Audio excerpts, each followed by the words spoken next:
Hello, Steve here. We've all taken tests, right? Sometimes tests are easy and sometimes tests are hard. This past Sunday, we talked about Moses, and Moses went through a test from God.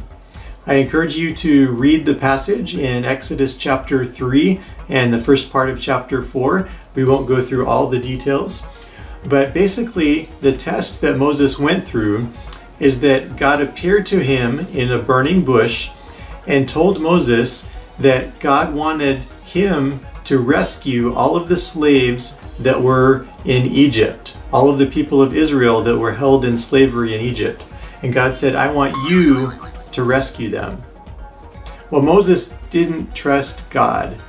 He didn't pass the test because Moses came up with a whole bunch of excuses. And you can read about those excuses and find out what he said. But there was a point where Moses gave so many excuses that it says God actually got angry with Moses for not trusting him. That's kind of strange, right? That God would get angry at us for not trusting him. Well, we're talking about the names of God in this series. So where does the name of God appear here? Well, Moses was worried that when he went back to the people of Israel, that they would ask him, well, who sent you to rescue all of the people that are in slavery? Because they would doubt that God really said that.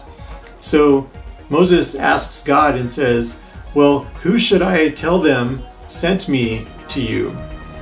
And so God says, when you go to the people, tell them that I am sent me to you. That's kind of a weird name, right?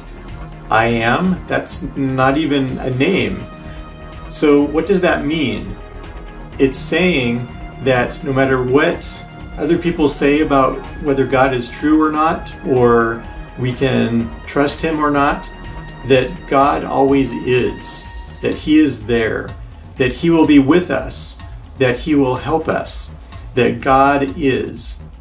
So when we hear that name, I am, which happens to be the actual title of the book that we're going through, just think about the fact that when we have doubts that God is there with us, when we have problems trusting God in our life, just remember those words, that God is I am, that he is there.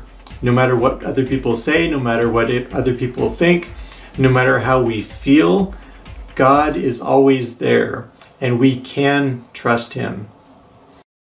What are the things in your life that cause you not to trust God?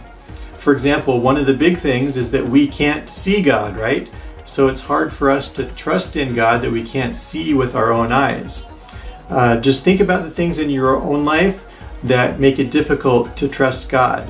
So just be encouraged by the fact that no matter what other people say, no matter how we feel, that God is always the I am.